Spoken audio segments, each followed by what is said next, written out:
Good afternoon, everybody. It's great to see all of you on this very newsy day, to say the least. I have a couple of updates for you this morning, or this afternoon. As you know, this morning, the president spoke to President Putin of Russia. They spoke at length, and the president released a statement following that conversation in great detail.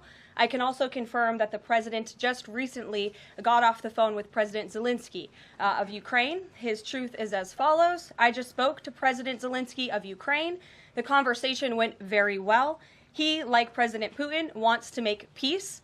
We discussed a variety of topics having to do with the war, but mostly the meeting that is being set up on Friday in Munich, where Vice President J.D. Vance and Secretary of State Marco Rubio will lead the delegation. I am hopeful that the results of that meeting will be positive.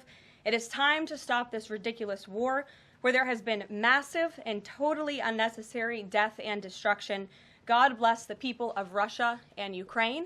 I myself just spoke to the president about these calls, and he told me to tell all of you they were very good calls, they were very positive, and the administration is wholeheartedly committed to a peace deal to end once and for all the Russia-Ukraine war.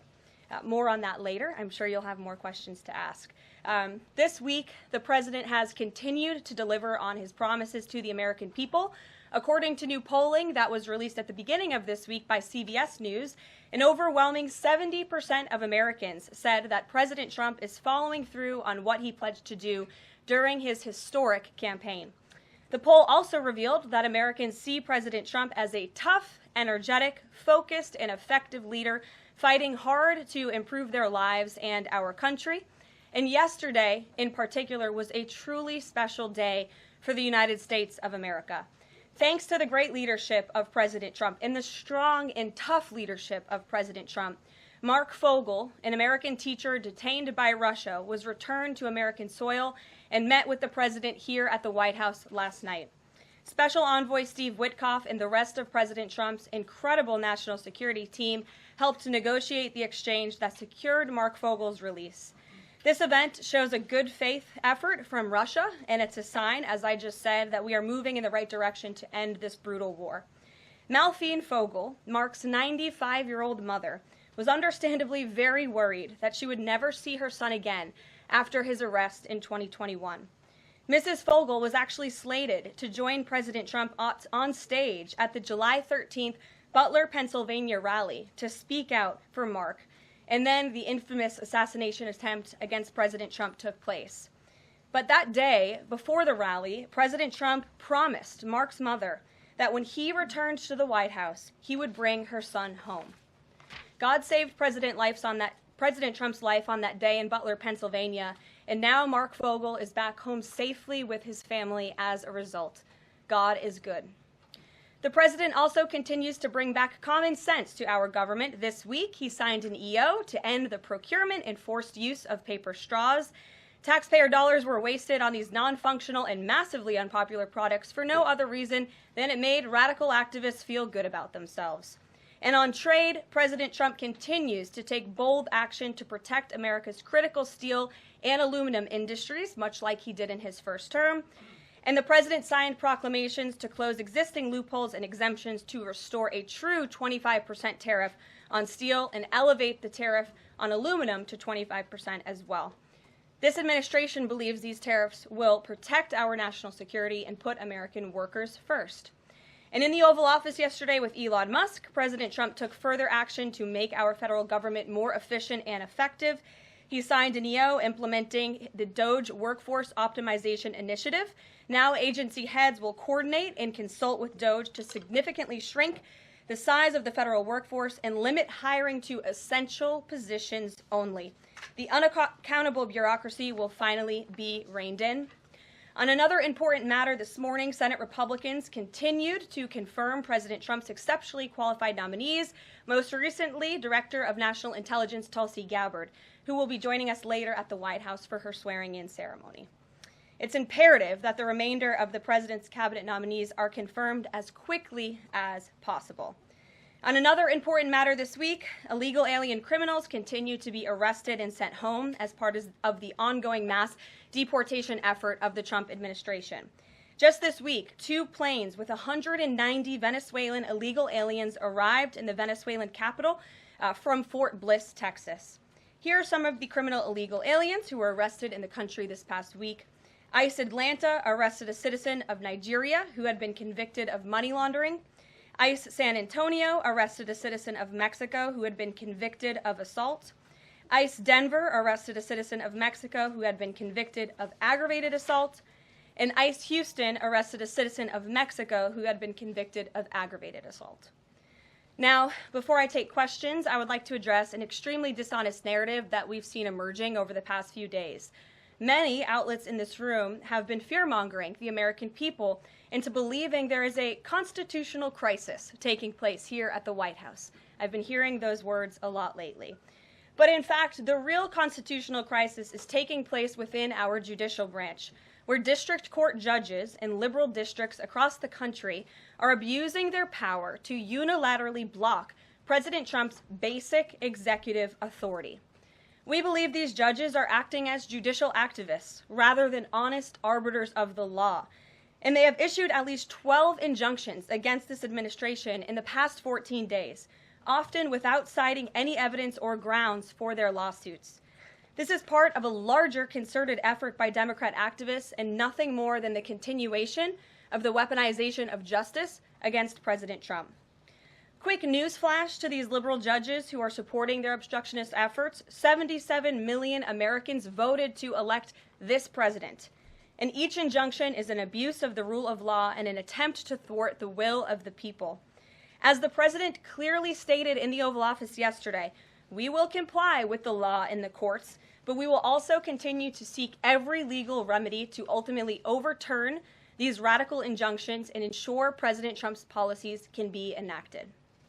So here in our new media seat today, we have Chris Pavlovsky, an entrepreneur who has a strong passion for protecting freedom of speech. Chris started the video sharing platform Rumble in 2013 with a mission of protecting a free and open internet from censorship by big tech and governments around the globe.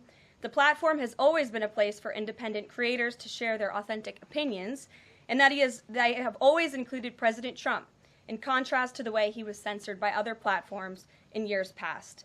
Since its founding, Rumble has grown exponentially, recently marking 67 million monthly active users. It's a lot of users. If you're watching right now and interested in sitting in this seat, you can apply, whitehouse.gov/new-media.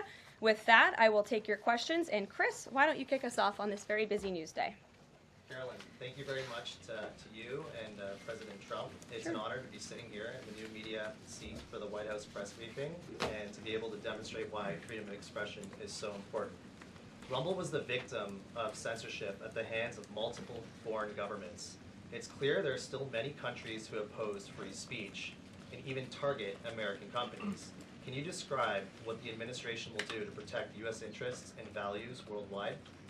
Sure. Well, thanks for the very important question. And I think that free speech and ending censorship, both here at home and also abroad, is an important part of President Trump's agenda. I think first, President Trump has led by example on this front as the leader of the free world, the president of the United States, with his show of access and transparency on a daily basis. The president takes questions from all of you almost every single day and really reveals what he's thinking and feeling, and I think that serves as a great example to the rest of the world. As for tangible actions that the president has signed, he did sign an executive order, I believe on day one, certainly within the first week of this administration, to restore free speech and stop government-sponsored censorship here at home.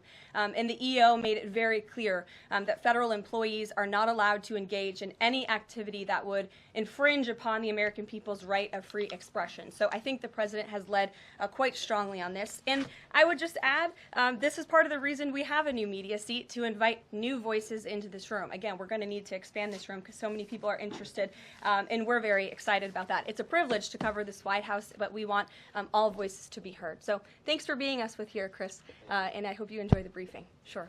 Jordan. Thanks, Karoline.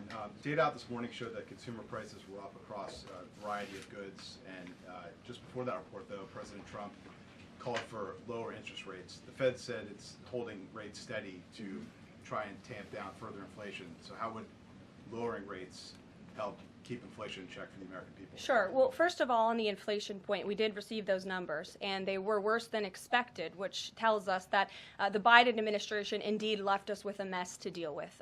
It's far worse than I think anybody anticipated because, unfortunately, the previous administration was not transparent in where the economy truly was. We know people at this very podium told the American people that inflation was transitory and that it would go away. That was not the case. And now the last report of the Biden administration, as revealed today, shows that inflation is still about 4.5% higher over the past 3 months.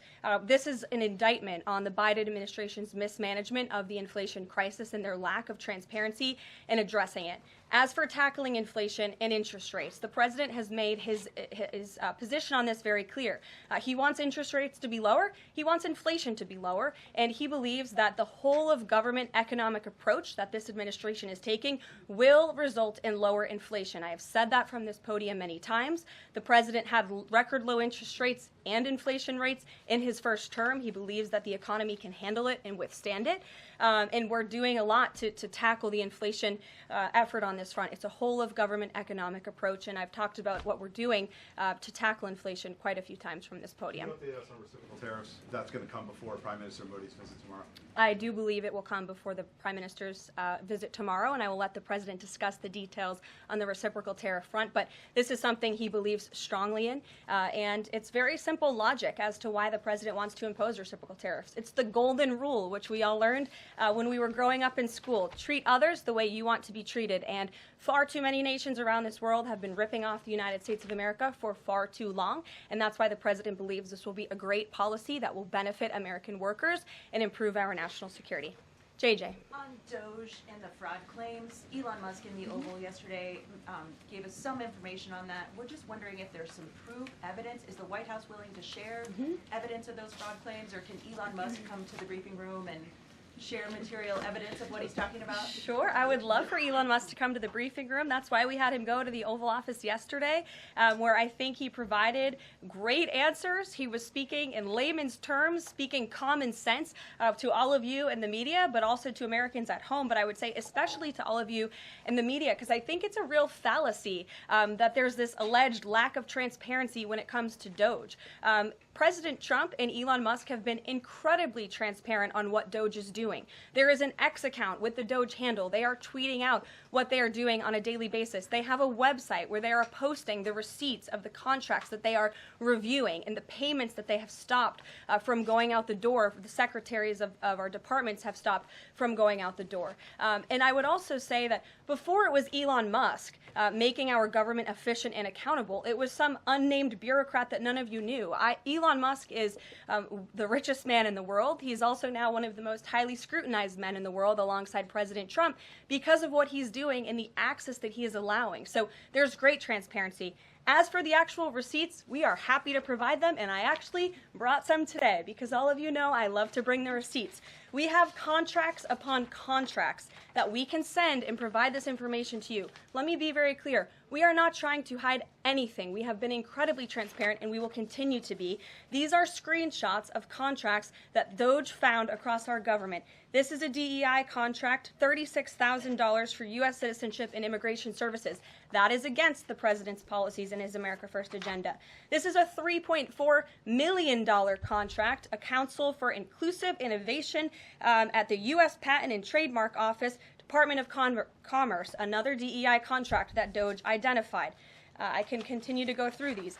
Oh, I love this one, $57,000 for climate change in Sri Lanka. What is this doing to continue the interests of the American people? Absolutely nothing. These are the line items across the federal government that Doge is identifying daily. They're moving very fast. There's a lot of paper that we can show you, but we're happy to do it. This administration has been more than transparent about what Doge is doing. And here's one of their tweets that they posted about the mine. I believe this is in Pennsylvania, where the federal employee retirement system is being processed. Did anybody know this was even happening in our country before Elon Musk talked about it in the Oval Office yesterday? A lot of Americans didn't. So we are providing transparency and accessibility on a daily basis when it comes to Doge. And I also have a Doge daily report, if anybody would like it, on all of the things that they are identifying and finding. We're happy to provide this information to you. We're talking about it every single day. Are all those things you just